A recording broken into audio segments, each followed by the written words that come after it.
Assalamualaikum warahmatullahi wabarakatuh. Apa kabar Anda semuanya? Semoga selalu dalam keadaan sehat dan semangat untuk belajar ya. Hari ini kita sudah masuk di bab baru, yaitu bab kedua, dan kita akan belajar tentang sistem reproduksi pada tumbuhan.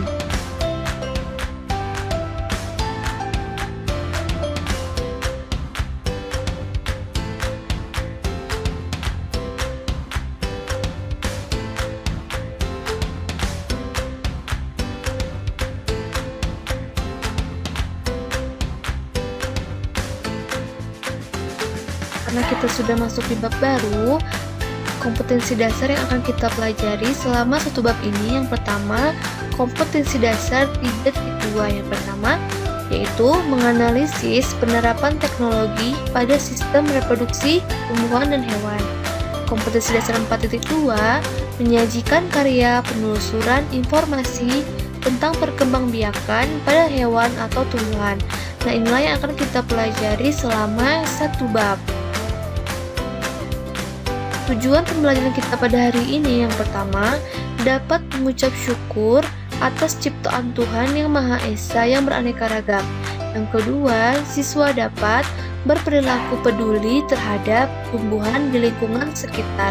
Yang ketiga, siswa dapat menjelaskan reproduksi aseksual pada tumbuhan. Dan yang keempat, yaitu siswa dapat mengidentifikasi tumbuhan yang bereproduksi secara aseksual. Nah, jadi reproduksi pada tumbuhan itu ada dua cara. Yang pertama, ada reproduksi secara vegetatif atau yang disebut dengan aseksual. Nah, perkembangan atau reproduksi vegetatif ini itu adalah perkembangbiakan yang hanya melibatkan satu individu saja atau disebut ak kawin. Nah, perkembangbiakan ini terjadi tanpa peleburan antara sel kelamin jantan dan sel kelamin betina. Jadi, walaupun hanya melibatkan satu individu saja, dia sudah dapat bereproduksi ya. Yang kedua, ada reproduksi secara generatif atau seksual. Nah, untuk pertemuan kita yang pertama ini, kita hanya membahas tentang reproduksi vegetatif atau aseksual. Nah, reproduksi vegetatif pada tumbuhan itu ada dua cara. Yang pertama, secara vegetatif alami, dan yang kedua ada vegetatif buatan. Vegetatif alami adalah perkembangbiakan yang tidak melibatkan campur tangan manusia. Nah, jadi tumbuhan itu bereproduksi dengan sendirinya tanpa ada bantuan dari campur tangan manusia. Yang pertama yang akan kita bahas yaitu rizoma. Rizoma disebut juga akar tinggal, yaitu yang merupakan batang yang tumbuh mendatar di dalam tanah. Nah, ciri-cirinya yang pertama, bentuk rizoma itu seperti akar. Yang kedua, memiliki ruas-ruas dan mata tunas. Yang ketiga, setiap ruas terdapat daun yang akan berubah menjadi sisik tipis.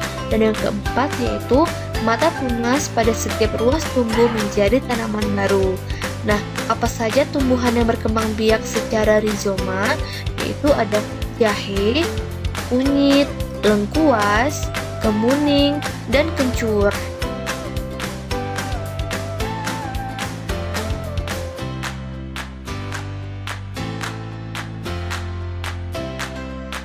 Yang kedua yaitu umbi lapis. Umbi lapis adalah batang yang tertutup lapisan daun berdaging. Nah, ciri-cirinya yang pertama, batangnya berbuku-buku sangat rapat, dan setiap bukunya itu dapat tumbuh daun. Daun-daunnya itu berimpit dan berlapis-lapis, dan pada lapisan luar itu akan tumbuh umbi lapis baru yang disebut dengan siung. Nah, tumbuhan apa saja yang berkembang biak secara umbi lapis?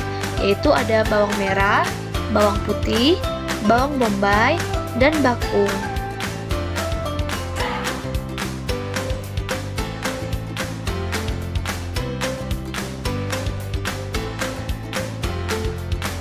Selanjutnya ada umbi batang.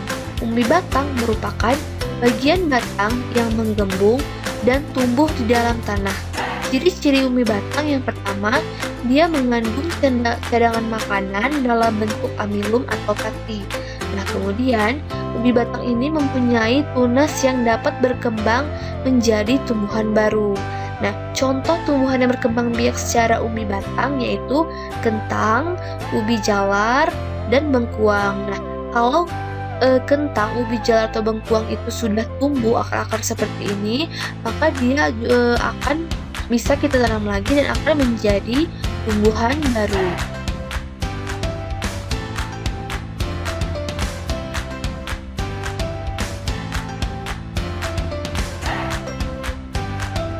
Selanjutnya ada umbi bakar. Ada umbi akar. Nah, umbi akar merupakan akar yang digunakan untuk menyimpan cadangan makanan. Ciri-cirinya tidak memiliki kuncup dan daun, dan tidak berluas-luas, kemudian tidak mempunyai mata tunas, dan umbinya itu berada di bawah tanah. Apakah kalian pernah melihat bagaimana contoh dari umbi akar? Yaitu contohnya ada wortel dan lobak.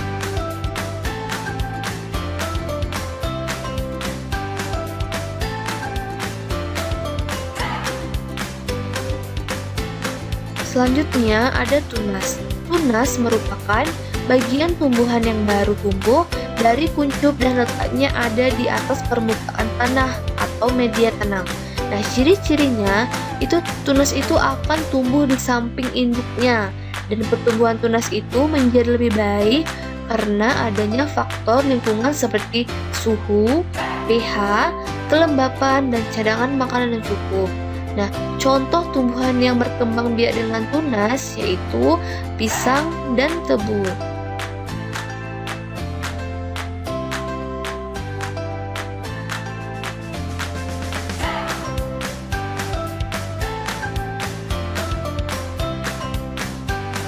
Selanjutnya ada tunas adventif. Tunas adventif merupakan tunas yang tumbuh pada akar dan tepi daun. Ciri-cirinya yaitu tunas adventif itu dapat tumbuh pada akar atau tepi daun. Nah, kemudian tunas adventif ini itu yang dipisahkan dari tumbuhan induknya dapat tumbuh membentuk tumbuhan baru. Nah, jika tunas adventif ini itu dia dapat kita pisahkan dari induknya dan dia akan menjadi tanaman yang baru.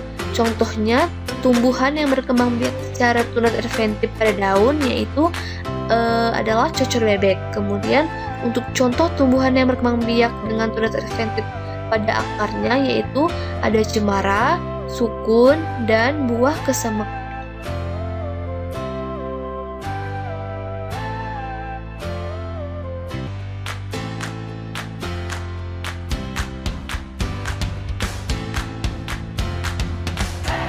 Nah, selanjutnya ada stolon. Stolon atau geragih merupakan batang yang tumbuh menjalar di atas tanah. Ciri-ciri dari stolon atau geragih ini yang pertama, pada ruas-ruas batang itu terdapat tunas yang dapat tumbuh menjadi tumbuhan baru. Nah, kemudian tumbuhan baru ini akan tetap berhubungan dengan tumbuhan induknya.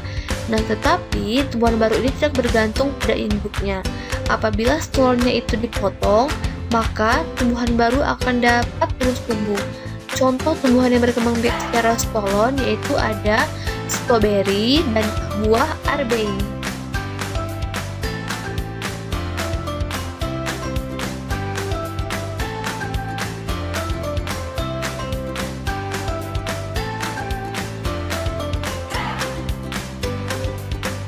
Selanjutnya ada spora.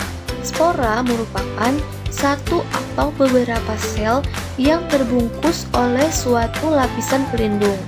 Nah, kotak spora atau sporamium itu akan pecah, lalu spora akan keluar dan jatuh di tempat yang cocok. Spora akan tumbuh menjadi tanaman baru, dan spora ini fungsinya mirip dengan biji. Contoh tumbuhan yang berkembang biak secara spora yaitu ada lumut dan tumbuhan paku.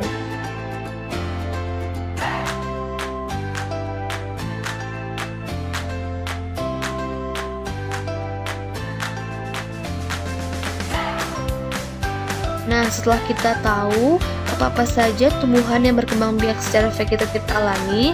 Sekarang kita akan membahas tentang vegetatif buatan, yaitu perkembangbiakan yang melibatkan campur tangan manusia. Jadi ada bantuan dari campur tangan manusia ya. Nah, yang pertama adalah cangkok. Nah, cangkok adalah mengusahakan batang tanaman berakar sebelum ditanamkan ke tanah. Nah, jadi langkah-langkah untuk mencangkok yaitu yang pertama, mengupas kulit batang, lalu membungkusnya dengan tanah humus sehingga akar akan dapat tumbuh pada bagian yang akan dikupas tersebut. Nah, tanaman yang dapat dicangkok yaitu apel, nangka, dan mangga. Yang kedua ada stik.